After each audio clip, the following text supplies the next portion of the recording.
بسم اللہ الرحمن الرحیم الصلاۃ والسلام علیک یا رسول اللہ وعلی آلک و صحابک یا حبیب اللہ اللہم ربنا انزل الینا مائدۃ من السماء تقول لنا عیدا لاولنا وآخرنا وآیات منک وارزقنا وانت خیر الرازقین۔ صدق اللہ العظیم۔ قرآن پاک کی ترتیب کے لحاظ سے 5ویں نمبر کی سورت سورہ مائدہ۔ مائدہ دسترخوان کو کہتے ہیں،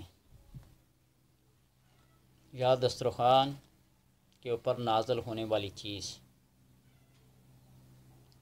آسمان سے نازل ہونے والی چیز، وہ رزق جو اللہ کی عطا سے بغیر کسی محنت کے، بغیر کسی مشقت کے اللہ تبارک و تعالی اپنی خزانہ رحمت سے، کارخانہ قدرت سے بندے کو عطا کرتا ہے۔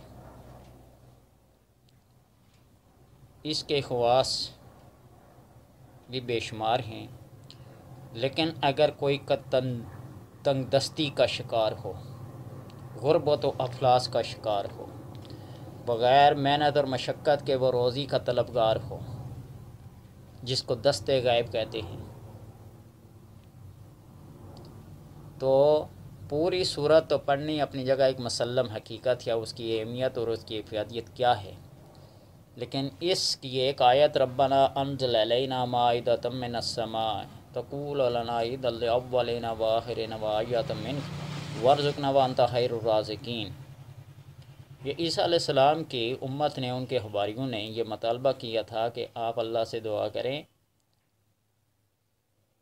حل یستطیع ان ینزل علیک، کہ آپ کے پاس یہ استطاعت ہے، قدرت ہے کہ اللہ سے یہ کیا کریں، درخواست کریں کہ وہ ہمارے لیے آسمان سے کوئی چیز نازل کرے۔ تو اللہ تبارک و تعالیٰ نے پھر نازل کر دی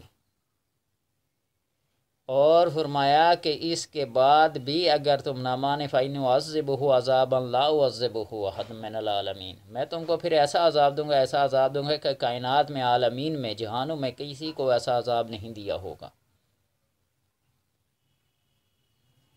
کہنے کا مطلب یہ ہے کہ اس آیت کو ربنا انزل علینا مائدۃ من السماء،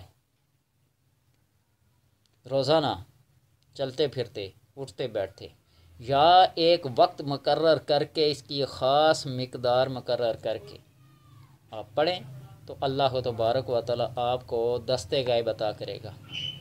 دست غائب یعنی بغیر مشقت کے، بغیر محنت کے آپ کو مل جایا کرے گا۔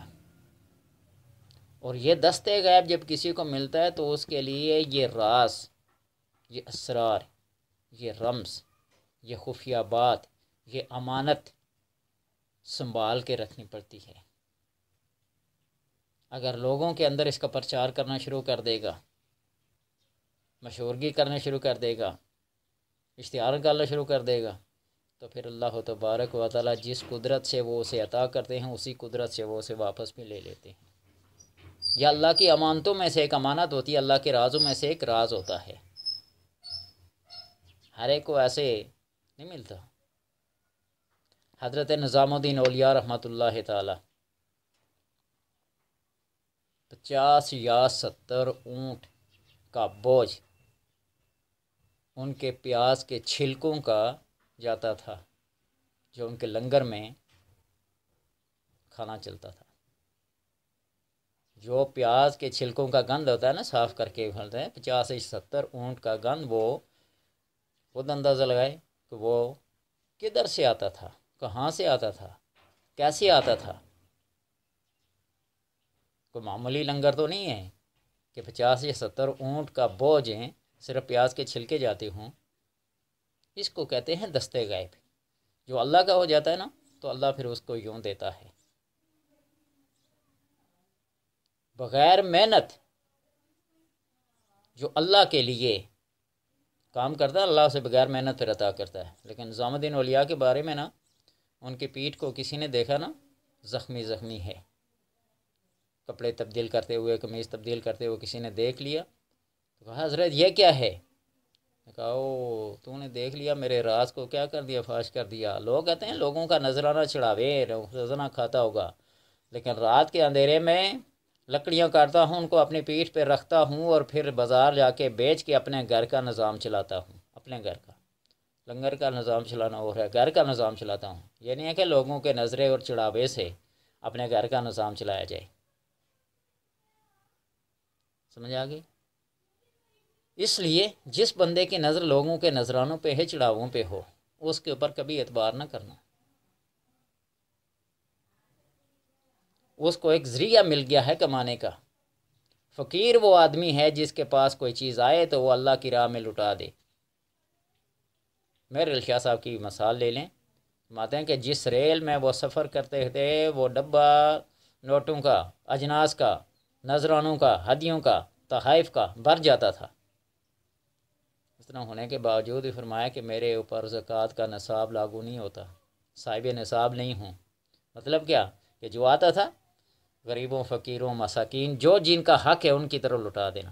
تو بہرحال بات دور نکل جاتی ہے، تو دستے غائب اس آیت کے۔ اب اس سورت کے پڑھنے کے فوائد کیا ہیں؟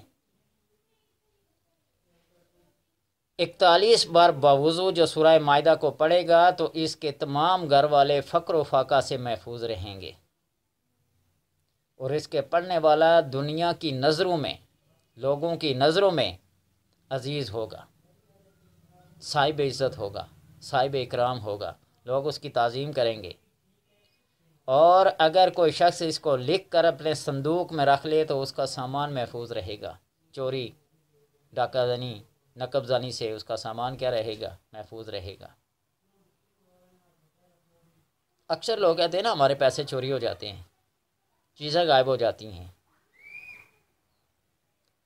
تو میری ان سے گزارش ہے کہ باوضو رہنے کی کوشش کیا کریں، آیت الکرسی کو اپنا وظیفہ بنا لیا کریں۔ آیت الکرسی اگر پوری کی پوری کسی کو یاد نہیں ہے تو یا حفیظ ہو یا حافظ ہو یا حفیظ ہو یا حافظہ کا وہ تو ورد کر سکتا ہے نا، یا اس کا ایک جز یاد نہیں، ولا یعودہ حفظہما وہو العلی العظیم۔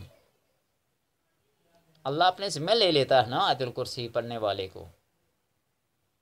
زمین و آسمان کائنات کی حفاظت کرنا اس کو تھکاتی نہیں ہے، وہ نگہبان ہے، ہر وقت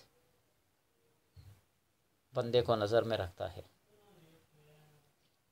اور اگر کوئی شخص اس سورہ مائدہ کو لکھ کر پانی میں گھول کر یہ پانی ایسے مریض کو پلایا جائے جو بہت سخت پیاس محسوس کرتا ہو، اور ایک مرض ہے جس میں پیاس بہت لگتی ہے،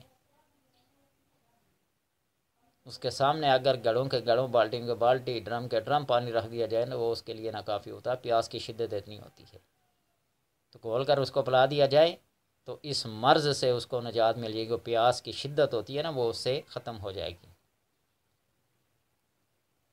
اور اگر کوئی شخص اس کو پڑھ کر تہجد کے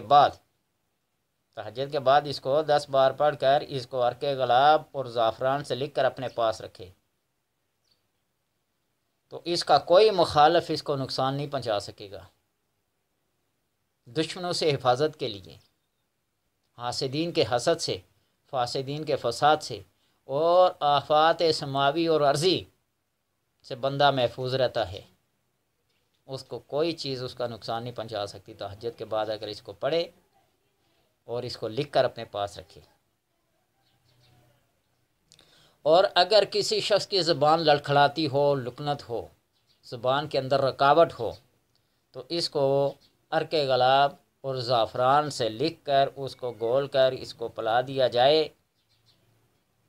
ابر نیساں یا ابر باراں، یہ ابر نیساں اور ابر باراں کا لفظ تو باراں کا بارش کو، لیکن ابر نیساں کیا ہوتا ہے؟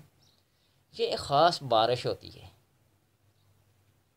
جو تقریباً 23 مارچ سے لے کر 1 اپریل یا اپریل کے مہینے تک ایک مہینہ تقریباً لکھتے ہیں، یا بعض 23 مارچ سے 1 اپریل تک، اور بعض 23 اپریل سے لے کر مارچ سے لے کر 22 اپریل تک لکھتے ہیں ابر نیساں۔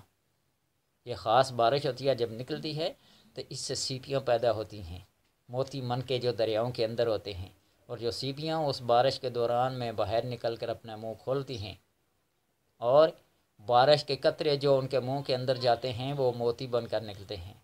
بعض سیپیاں ایسی ہوتی ہیں کہ ایک ہی قطرے کو لے کر سمندر کی تہہ میں چلی جاتی ہیں، وہ نایاب در نایاب موتی ہوتا ہے۔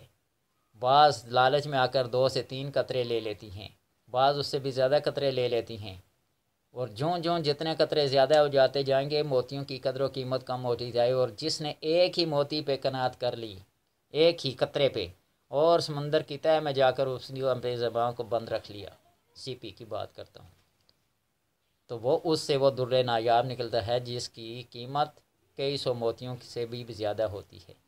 ابر نیساں اس بارش کو کہتے ہیں۔ اور پھر یہ شگوفے، یہ پھل، یہ پھول، یہ زمین کے اندر سے جو چیزیں نکلتی ہیں، یہ صبر نیسان کا کمال ہوتا ہے۔ بہرحال ہر ایک نے اپنا اپنا علم حیت، علم نجوم اور علم کیافہ والے اپنے اپنے علم کے مطابق جو انہوں نے لکھا ہے یہ ایسے ہے۔ تو اگر اس پانی سے لکھ کر ابر باران سے اگر نہ ملے بارش کا پانی، تو پھر تازہ پانی سے زمزم عرق گلاب میں اس کو گول کر لکھ کر اس لڑکھڑاتی زبان والے کو پلا دیا جائے، تو اس کی زبان کی لکنت، اس کی زبان کی لڑکھڑات اور جو رکاوٹیں ہوتی ہیں زبان میں، وہ ساری اللہ تبارک و تعالیٰ اس کے صدقے سے دور کر دیتا ہے۔ یہ قرآن پاک کی وہ عظیم سے عظیم خواص ہیں۔ یہ اس لیے کہ بندہ لالچ میں آ کر، طمع میں آ کر کسی بھی طرح سے اس قرآن کی تلاوت کو کرنا شروع کر دے۔ خوف و طمع مما رزقناہم ینفقون،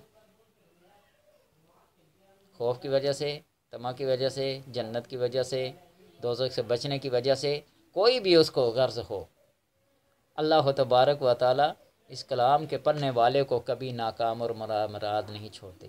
بہرحال جو چیزیں بیان کی گئی ہیں کہ بے مشقت روزی حاصل کرنے کے لیے سورہ مائدہ کو پڑھے، نہیں تو اس کی آیت ربنا انزل علینا مائدۃ من السماء، اس کو اپنا معمول بنا لے، چلتے پھرتے اٹھتے بیٹھتے اس کو کھلا پڑھے، ایک جگہ پر بیٹھ کر پڑھے تو 41 بار اس کو پڑھے۔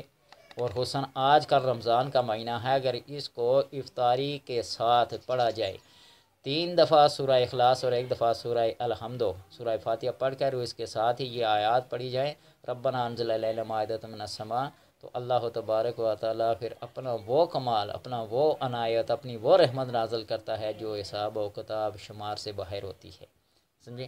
اور پھر اس کو لکھ کر صندوق میں رکھا جائے، مال چوری چکاری سے محفوظ رہے گا۔ اس کو لکھ کر پاس رکھا جائے تو گھر والے فقر و فاقہ سے محفوظ رہیں گے، لوگوں کی نگاہوں میں عزیز رہے گا۔ اور ایسے مریض کو پلایا جائے جس کو پیاس بہت زیادہ لگتی ہے تو وہ اس کا مرض یہ جاتا رہے گا۔ لڑکھڑاتی زبان والے کو اگر پلایا جائے تو اس کو مرض سے نجات ملے گی، اس کی زبان کی جو لکنت ہے، جو رکاوٹ ہے، وہ کیا ہو جائے گی؟ ختم ہو جائے گی۔ اور اگر کوئی بھی نہ ہو تو کم از کم قرآن پاک پڑھنے کا تو ثواب ملے گا نا۔ اگر مرض بھی نہ گیا، حاجت بھی پوری نہ ہوئی، کچھ بھی نہ ہوا، تو کم از کم قرآن کا جو ثواب ہے وہ تو کہیں نہیں جائے گا نا، سمجھے نا؟ تو اس لیے اس نیت سے اسے پڑھیں گے، اللہ کا کلام ہے، یہ محبت کا تقاضا ہے کہ مخلوق اپنے خالق کے ساتھ راضی برضا رہے۔